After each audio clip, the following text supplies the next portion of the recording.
Over the past century, innumerable secrets have lurked deep behind the Iron Curtain. Case in point, a 50-year string of mysterious incidents that many say include UFO crashes, dogfights, and underground reverse engineering at the most top secret of all former Soviet military bases, Kapustin Yar. Some even say that this base was the site of a mysterious incident that took place in 1948. A spectacular UFO crash landing. It's 1948, suddenly a cylinder appears over Russia's most sensitive airbase. There's no question that Joe Stalin was interested in crash saucers, was interested in alien technology. There's nothing in which I just believe. In this case, I know that UFOs visited Kapustin Yar. Kapustin Yar was at the top of the list of facilities the U.S. was monitoring in Russia. Go behind the barbed wire at Kapustin Yar as we reveal for the first time the detailed classified accounts of this reported UFO crash. Did the research following this incident help the Soviets win the space race? I'm sure the Russians have done their darnest to reverse engineer anything they can get their hands on, whether it's American or German or alien. From never-before-seen reconnaissance footage of this secretive base, this YouTube imagery of Kapustin Yar is the first time anyone outside the CIA or the intelligence community has looked at it. to an exclusive look deep underground into Kapustin Yar's UFO Research Center. They buried the most secret facilities within the base that was secret within the base. The incident that took place at Kapustin Yar in 1948 remains a Soviet-era enigma, a seminal event that UFO researchers still call Russia's Roswell.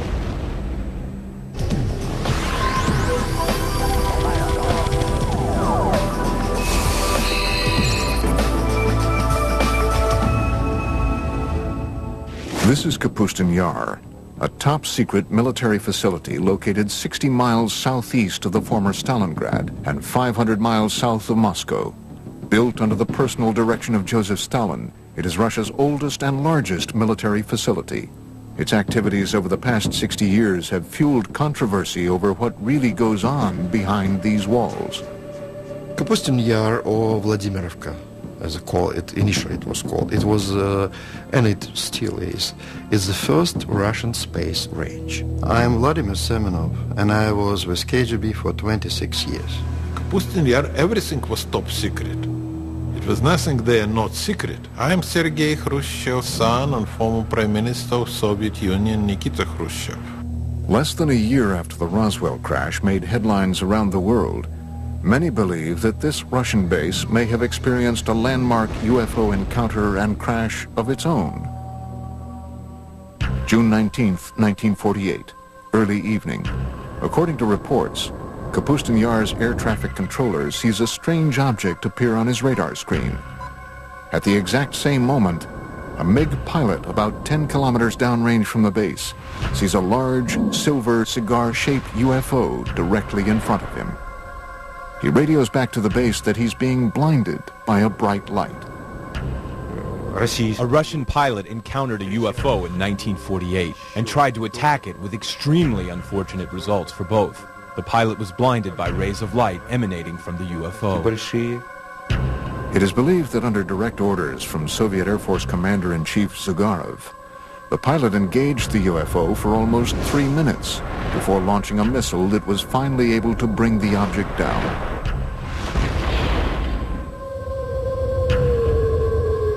But unlike Roswell, this crash never made the papers.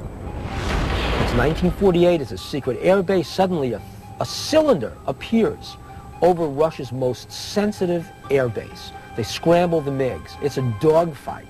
Russian pilots are good. And imagine this plane getting right on top of that craft. The MiGs fire their rockets as the directed particle beam weapon explodes the MiG, and they both go down.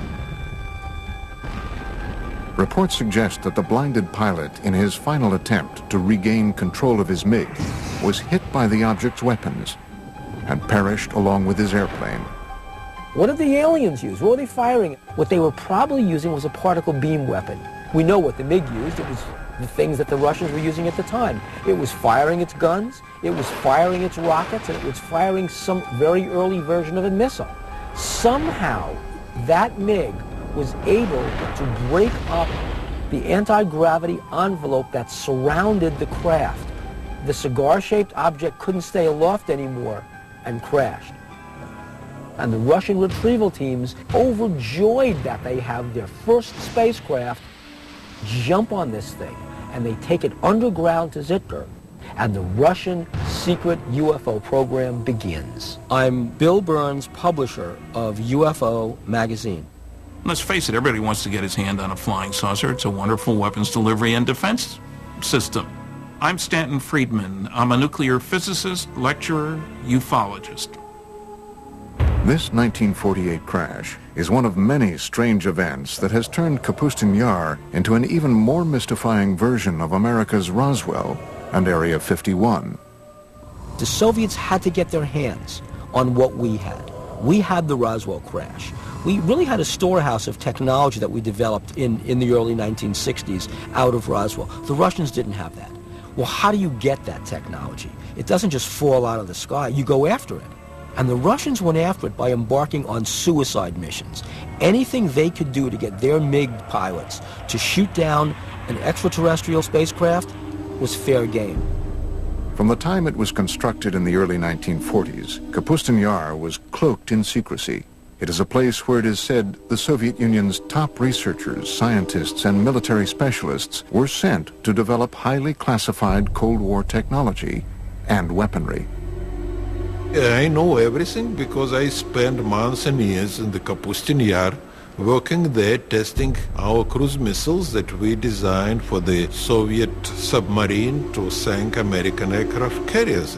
Kapustin Yar was on a very short list of facilities that the U.S. intelligence wanted to get imagery of. There's three things going on there. They're testing surface-to-air missiles, they're testing surface-to-surface ballistic missiles, and they're also testing air-launched missiles, cruise missiles. All three are going on at the same place, and so it's of high interest to U.S. intelligence. In fact, the building of the base was so secretive that when a small town nearby was deemed by the Soviet military to be too close for comfort, its residents were evacuated, and it was simply eliminated. The name of the town? Zitkar. Zitkar is a small town just a few miles downrange of the Kapustin Yar test complex, and basically probably what happened was the Russians decided that due to people seeing what was being tested, it would be better to just close that town off. Many researchers believe the name Zitkar was subsequently assigned to the highly classified subterranean UFO research center beneath Kapustin Yar. There is an idea that in Zitkar and Kapustin Yar there is a storage point for crashed UFOs and corpses of the visitors and members of their crew. Zitkar is analogous to what Area 51 is to Nellis Air Force Base and Groom Lake in Nevada. Different countries have various places where they take their UFO technology. And what they do with it is they try to break it down. They see what it is and how can we reverse engineer this. But long before the 1948 crash, the area around Kapustin Yar and the skies over Russia have been home to many other well-documented and eerie encounters with UFOs. Some date back to a time before what we know as Russia even existed. Russia is a huge land. UFOs have been sighted over its territories for, I would say, thousands of years. I am Paul Stonehill, co-author of UFO USSR. One, which is quite famous, was sighted back about 950 AC by an international traveler of the time, Ibn Fadlan. He and his co-travelers were able to see strange sightings in the sky that scared them immensely. But the local people would laugh at them and say, we see it quite often. Aerial battles, beings fighting each other, strange aircraft, something that's similar to a Star Wars battle scene from a modern movie. Amazing stuff. Legend has it that the spectacular aerial battles that played out in the skies gave the Arab warriors strength and courage to defeat their enemies during the next day's fight. In the 17th century, Russia experienced a rash of UFO sightings. These objects were described by many who witnessed them as comet-shaped balls of fire. The most famous one would be the Roswell incident, when a very unusual, huge fiery disk arrived in the area of a northern Russian lake. One eyewitness submitted the following account. On this, the 15th day of August in the year 1663, a great crash sounded out from the heavens. Around the stroke of midday, there descended upon Roswell a great ball of fire from the clearest of skies. In front of the fire, there were two fiery beams. It went from south to the west and was about 500 meters away when it vanished. But once again it returned, staying over Roswell for 1 hour and a half, filling all those who saw it with a great dread. This documented account goes on to detail fishermen scalded by the burning lake, along with glowing fish that flung themselves onto the ground to escape the looming fireball. Stories, like what they saw over Roswell, were common in pre-revolutionary Russia and outside of Russia in Europe. When we speak specifically of sightings on the territory of the Soviet Union, percentages are very high, more than 50%, that these UFO sightings would be some sort of fiery, sphere-shaped UFO. Another extraordinary sighting took place over Moscow in 1892. An eyewitness report was later published in the March 17, 1892 edition of the Russian newspaper Svet. The pillar of light was pointed straight down to the earth, forming a cone-shaped bundle of rays in the color of ordinary flames. The brightness was considerable and can sometimes be compared to the brightness of an electrical street lamp. The point from which the rays originated didn't move during the whole time, and the rays were visible for 20 to 25 minutes. While enormous fireballs have been sighted over Russia for centuries, there have been none bigger or more devastating than the event that leveled the Siberian forest of Tunguska in 1908. And of course it was one of the theories which have to appear that it was not a comet, it was not meteorite, that in reality it was a spacecraft.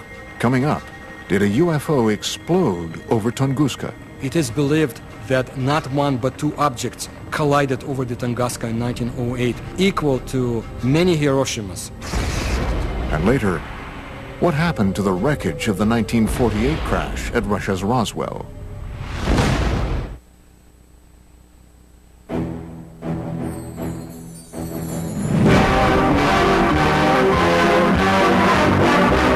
Hurtling through the solar system, a speck of cosmic dust strikes the Earth. Commonly, these meteors are vaporized by friction in the atmosphere. This is part of the story of one that wasn't. A meteor that landed in 1908 in Siberia with the destructive force of a cannonball. June 30th, 1908, approximately 7 a.m. The tranquil forest of Tunguska, Siberia, was rocked by a deafening, earth-shattering explosion. The explosion packed the power of a 40-megaton hydrogen bomb. Large trees snapped like tiny twigs as the explosion decimated the dense forest. The effects of the blast were felt as far away as Western Europe and were at first believed to have been caused by a giant meteor smashing into Earth. My own personal conclusion is that that was Mother Nature showing off, if you will, but that there was no intelligence behind what happened there. It wasn't a rocket, it wasn't a bomb sent to let us know that aliens are watching you, Earthlings. Literally a catastrophe from outer space. Yet UFO researchers say if this devastating explosion was the result of a meteor, why were there no craters found in or around Tunguska? It is something scientists to this day have had trouble explaining. This was, let's call it an explosion, although some people call it an implosion. Whole kilometers of the taiga forest were destroyed. The event itself caused changes in the magnetic field of our planet. The academic establishment is of the opinion that the Tunguska event was simply a meteor, but there are many facts that speak to the idea that it was, on the contrary, rational guided flight. It made a turn, which is something that a natural object or meteor could not have done. What was it that could have done that level of devastation and not leave a crater? Modern-day UFO researchers were not the first to suspect that the Tunguska event was the work of something other than a meteor. Reports suggest that Stalin believed the Tunguska blast was the result of a UFO that had launched some sort of experimental weapon. Stalin was interested in the acquired information to determine whether UFOs presented an immediate threat to the Soviet security. That's why he used some of his top scientists to give him an assessment. Scientists like Korolev studied UFO materials. Sergei Korolev, one of the Soviet Union's most celebrated scientists, would go on to become the father of the Russian space program and the man responsible for Sputnik. Along with Stalin, he was determined to solve the mystery of Tunguska. These observations prompted him to finance an expedition to the place where the Tunguska event happened. Sergei Korolev used his own money to send an expedition to the Tunguska area in helicopters. Korolev never met with Stalin. There were some researchers who was looking to prove that Korolev really met with Stalin, but they didn't find any record. Stalin presumed it really could have been a spaceship. He wanted to find the fragments of that ship, put it back together, and recreate the object for military purposes. Initially, Korolev found that many of the physical scars left behind at Tunguska were still visible. But the most shocking discovery came in the form of radioactive metallic fragments found at the site. Debris uncharacteristic of any asteroid or meteor. If you go along the flight path of the Tunguska object and continue past the crash site, you reach an area that Russian ufologists call the Devil's Graveyard. It's a 300 square meter area where not a single plant grows and animals die. It also has a higher than normal radioactivity level. This is a result of what might possibly be a radioactive metallic fragment from the crash. The radiation levels were there. I mean, meteors don't come down with that level of radiation. So one of the stories is it was a mothership that detonated. It is believed that Korolev privately told Stalin that the incident at Tunguska had indeed been caused by a UFO, fragments of which were still scattered around the area. However, in his top-secret official report, Korolev is said to have told a much different story. The official party line, Tunguska, was the result of a giant meteor. The whole point was, if the information serves the bureaucracy, good. If it doesn't, it doesn't exist. So where were the radioactive fragments from Tunguska taken? Some believe the evidence was transported to Kapustin Yar's underground base, Zitkur. Different countries have various places where they take their UFO technology. Well, the Soviets basically had one at Zitkur, and it was where they could try to figure out what the technology is and how do we use it. And of course, the security around those bases is essentially shoot-to-kill security. Was Stalin's team of scientists inside the underground lab of Zitkur using UFO wreckage to advance their fledgling missile defense and space programs? They had a couple of people, men, at the top of their program who really pushed the space program. I'm Fred Kulik at Caltech. The head of the space program had direct connection to Stalin and later Khrushchev. In their quest to acquire UFO technology to beat the Americans in the space race, it has been reported that top Soviet military officials ordered MiG pilots to shoot down UFOs as far back as World War II, a time just before the Russian Roswell crash of 1948. So that gives you a two-pronged concern about UFOs. One, you want the new technology to top the other guy's flying technology. And two, we need to be on the alert for new stuff from them. So either way, you want your guys to shoot them down. As the word spread that UFO wreckage from Tunguska and the 1948 incident were being studied at Zitkur, Russia's Cold War enemies were becoming more and more intrigued by what might be going on above and below the top-secret military base. The CIA had agents in the Soviet Union back in 1950s who had reported on UFOs, and the CIA was very much interested in what was happening in the Soviet Union. Coming up, shocking, never-before-seen U-2 reconnaissance photos of Kapustin Yar. And later, an underground tour of Zitkur, revealing for the first time ever the base within the base at the center of Russia's Roswell. In the early stages of the Cold War, the Soviet military test site of Kapustin Yar became a hotbed of secret activity. Activity that involved advanced weapon, missile, and rocket tests. So after World War II and the development of the atomic bomb, they were not able to build small atomic weapons. So they had to build big rockets to carry them. Unlike the U.S., we still had fairly sizable rockets, but we could miniaturize things to a certain extent, much better than they could. So from the very beginning, they envisioned large rockets, and that really gave them a start on the space program as well.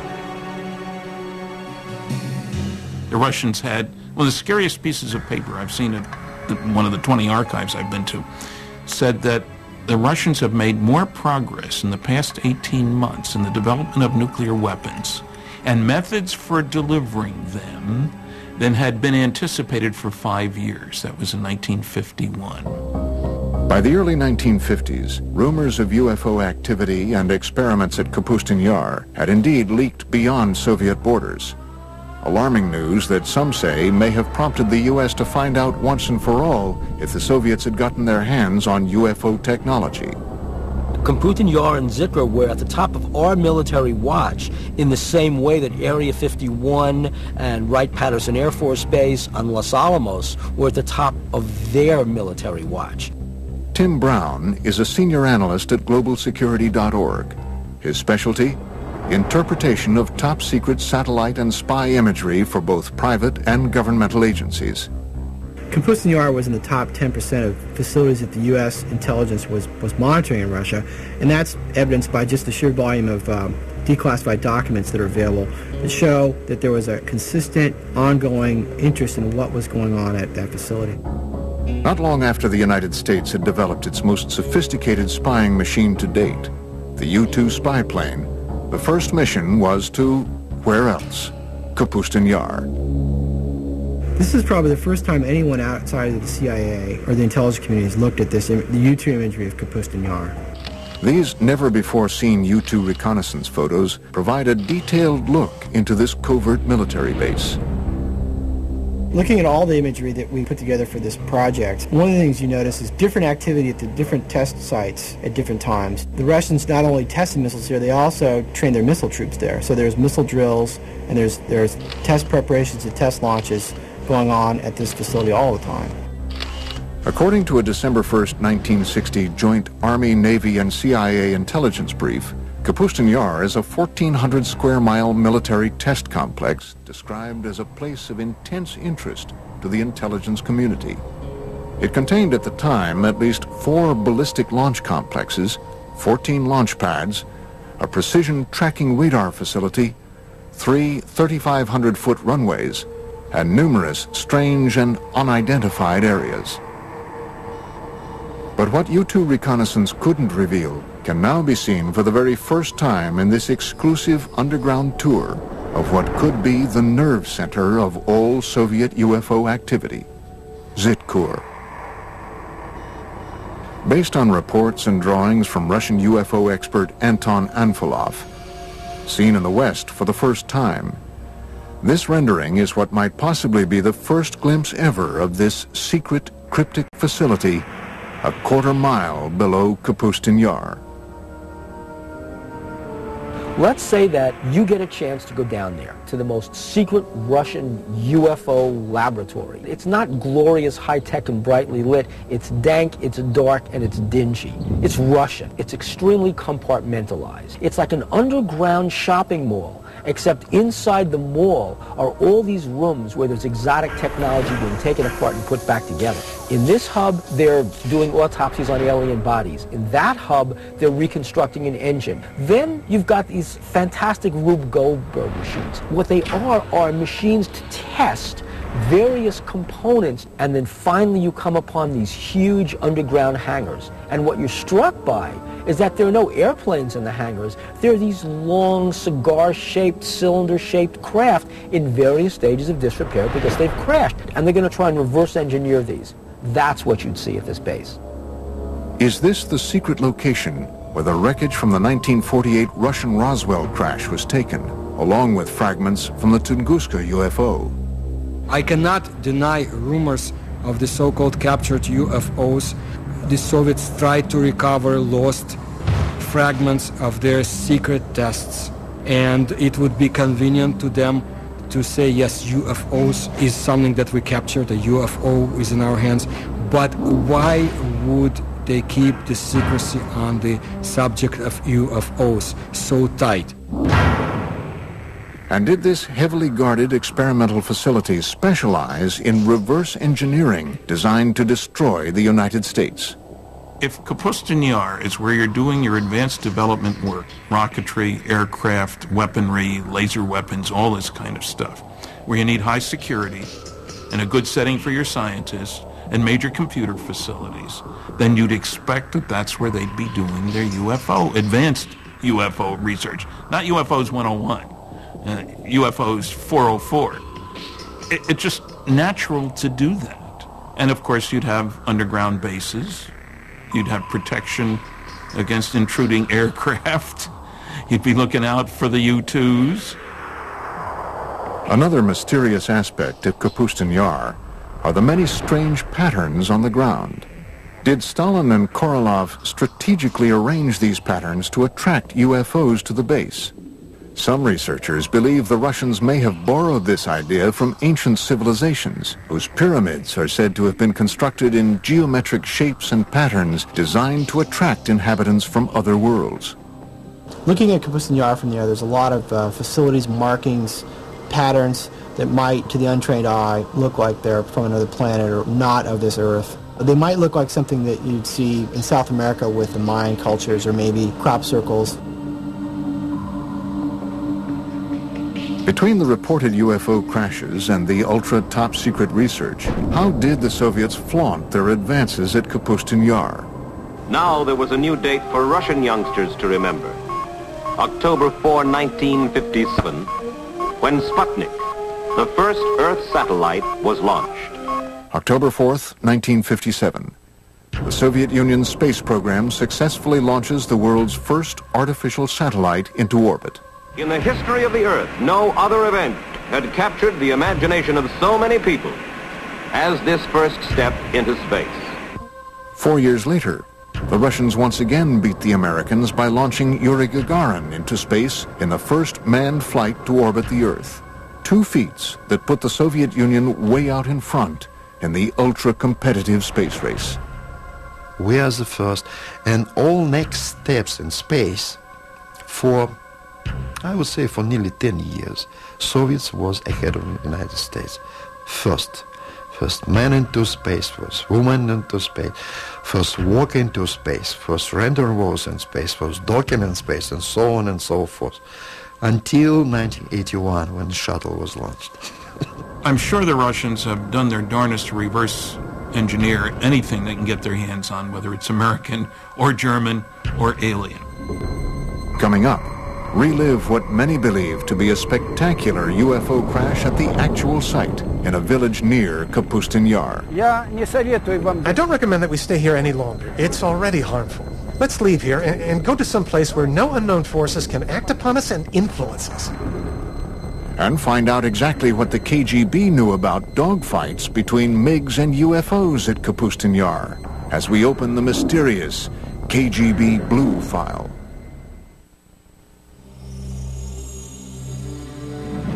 Russia's foremost authority on UFOs is a man so legendary and popular around the country that he is known only by his last name, Azhaja. On this spot of the UFO landing, an American group is filming for the first time. He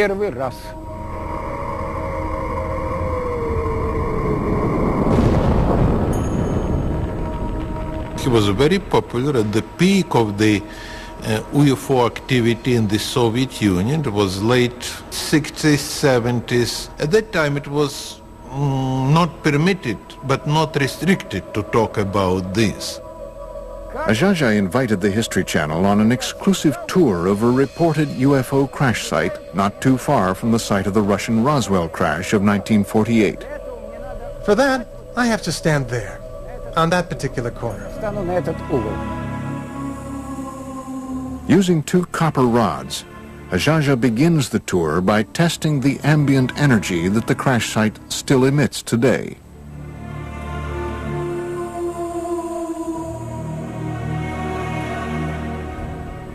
What? There it is, a negative sign right there. Там.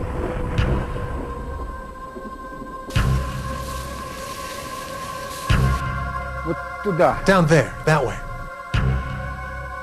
So here, in this spot, occurred the crash landing of a flying saucer. First, I'm going to go directly across. Then I'll go perpendicularly. Then I'll go by the diagonals. This is where the boundary begins. All right, I'm going towards the center. In the center, we see a lot of plant growth. And compact. And what's most important is that here,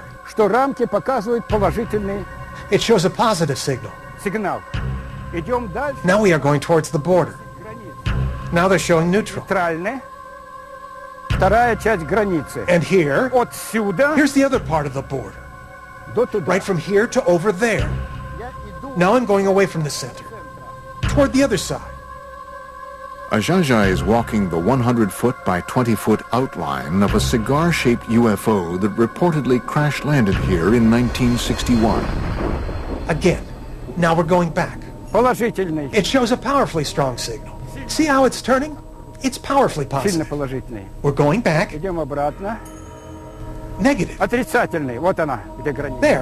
it is, see? Here's where the border is. We got 1 point over there, another point over there. 3 point and 4 point.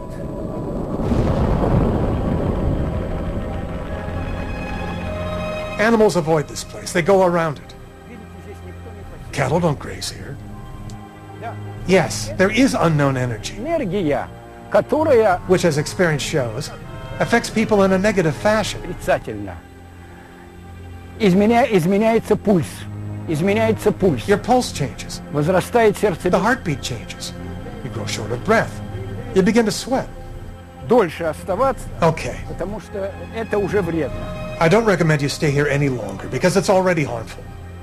Там, где на нас не влияют. Come on. Let's leave here. For a normal place, where no unknown forces will influence us and act upon us.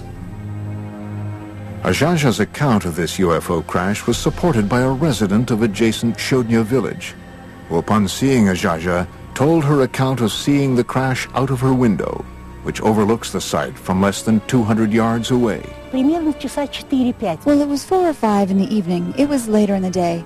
And suddenly my mother screamed. She said, "Hey, look at that. There was some kind of ball, a sphere that flew by."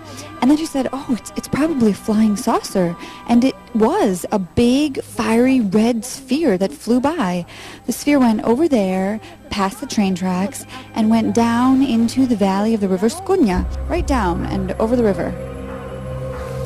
Experts like Ajaja believe that UFO events like this crash, as well as the 1948 Russian Roswell crash, caused a Pandora's box to open over Kapustin Yar, leading to what some have called a war in the skies over Russia. Pilots would often receive orders from the ground to defend their airspace and shoot down UFOs. Other times, the UFOs would go on terrifying attacks. What intrigues me about the Russians as much as anything is apparent dogfights between UFOs. And I've read several accounts of that, several of them having dogfights. Perhaps the most compelling evidence of encounters between Soviet MiGs and UFOs over Kapustin Yar comes firsthand from the most celebrated of all Soviet test pilots, Marina Popovich. A national hero, a cosmonaut, perhaps the Chuck Yeager of Russia. She says that she witnessed actual battles between Soviet pilots and UFOs.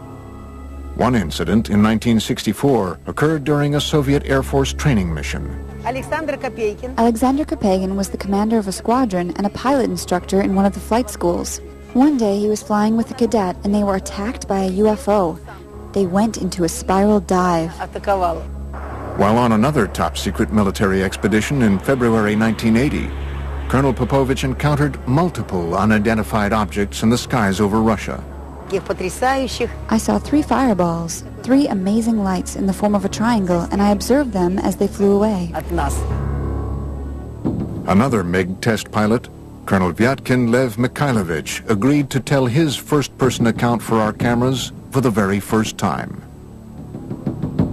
August 7th, 1967, 6:30 in the evening. Colonel Mikhailovich reports that his MiG was momentarily captured in midair by a UFO. When I was making the aerial move to the left, suddenly from above I saw a light. This big disc began to slowly light up, and I just had time to quickly tilt the plane, but the wing hit the ray of light. The plane shook and the gauges and instruments began to move from right to left, right to left. It is as though the ray of light dissolved into shining little points of light. Imagine my surprise when my technician named Mikhail said, "Lev Mikhailovich, the wing of the airplane is glowing." As it turns out, for a whole week in the hangar, the left wing was glowing with a white light. They washed the wing with kerosene, and soon after that, the glowing ended. Fortunately, Colonel Mikhailovich's encounter with a UFO over the skies of Kapustin Yar in the 1960s did not end as dreadfully as the famous 1948 encounter in the same skies. No, I wasn't scared. I was just puzzled. I was particularly stunned that the ray of light turned out to be hard, because I felt the impact. As UFO reports continued to stream into the Soviet government from both civilians and military officials, the KGB was busy covering up the reports, silencing those who made them, and clamping down on the press. But all the while, the spy agency was creating an official report on UFO activity in the USSR called the KGB Blue File. Americans will never understand this, you know, because you have to be inside KGB to know the power KGB had. And during Stalin time, KGB was unbelievably powerful.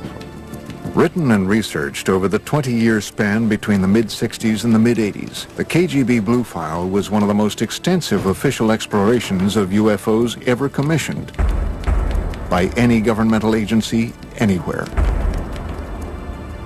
The KGB Blue File is a 124-page collection of documents released in 1990. I believe this is not everything the KGB has had in their hands, and I'm not the only one. The Blue File compiled thousands of reports of UFO sightings, dogfights, and crashes, all of which were described in vivid detail. According to the Blue File, as recently as March 21st, 1990, the residents of a dozen Russian towns not too far from the gates of Kapustin Yar all witnessed the exact same UFO sighting between 10 and 11:30 p.m. The following is from the written account of a KGB internal affairs officer. After obtaining more exact information, it was established that a rather large number of residents in nearby cities became eyewitnesses of a UFO, and in several cases 2 UFOs. One witness saw a ray of light emitted from the object that illuminated the Earth's surface. If there are so many rumors and talks about UFOs, sooner or later government will ask its intelligence. What's going on, guys? Explain us. And KGB had to create this file with all the publications abroad and some witnesses who saw or thought that they saw it. Is it possible that this 1990 incident could have been a simple military test sent up from the grounds at Kapustin Yar? Or was it yet another incident involving UFOs? Coming up, shown for the first time outside of Russia, exclusive footage of what might be the only recorded evidence of a fireball UFO crash. If the Soviet Union had not imploded under its own weight in the early 1990s, the chilling accounts you've just seen of close encounters of the first kind in and around Kapustin Yar would have remained yet another Soviet-era secret. It's different, because the time is different. You know, if you're talking with elder generation, yes, of course, no question about this. But nowadays, absolutely different. You know, younger generation now, they are living in another society and they have much more freedom. This new freedom in Russia helped the producers of this program acquire, through official channels, this Soviet military footage you are about to see. Throughout the 50s and 60s, the Soviet military experienced a string of failed rocket launches and missile tests that resulted in one disaster after another at the base. Were these simply accidents or retaliatory attacks by UFOs? I have heard a story, for what it's worth, and I don't usually talk about myths, but I've heard that 4 Soviet big launch vehicles were exploded on the pads by aliens because they kept trying to shoot down the flying saucers. Hidden from view for 45 years, a Soviet military cameraman captured the after effects of what appear to be 2 fireball-shaped UFOs that reportedly crashed early on June 3, 1960. From what we can determine, not a single person outside of the Soviet military and KGB has ever seen this footage. 3 Red Army firemen are seen running from this massive fireball, which, according to reports, continued to expand, causing other massive explosions in the area for over an hour. One of the fireball-shaped UFOs was believed to have destroyed 3 Soviet rockets on their launch pads, while the other targeted and destroyed a rocket fuel depot, all just yards from the Zitkur underground UFO research facility. The charred remains of the 2 reported UFOs seen here were quickly sent across the base to Zitkur. Try and imagine Earth as an undeveloped colony. And just like the United States and the Soviet Union fought wars over other areas, political wars over other areas, imagine the aliens want our resources. And they're fighting over Earth the same way the U.S. and the Soviet Union had conflicts over other areas after World War II. How could all of these shocking events have been held back from the public for so many years? The Stalin's time and early post-Stalin times, everything was restricted. So he was not allowed to talk about this. In Stalin time, they will simply send you to the prison. Could all of these UFO accounts and the trail of freshly unearthed evidence of UFOs be attributed to logical explanation? Or is it possible that strange things really do happen in Russia? A reporter for one of America's largest newspapers says yes. In May 2005, reports reached the Moscow bureau of the Los Angeles Times that a lake about 3 hours away from Moscow had simply vanished. We went up there because we heard that it had just disappeared, and I said, you know, I'm not going after this story. A lake does not just disappear. Kim Murphy visited the site a few days later. Her account was published on the front page of the newspaper on May 27, 2005. We got up there and just found this huge hole in the ground. The only eyewitness, as far as we know, who actually saw what happened, described going down to the lake where he says there's this swirling of water that looks like water going down a toilet bowl, just, you know, in a raging circle, just tumultuous. And it's going and it's going and it's going, and pretty soon it's gone.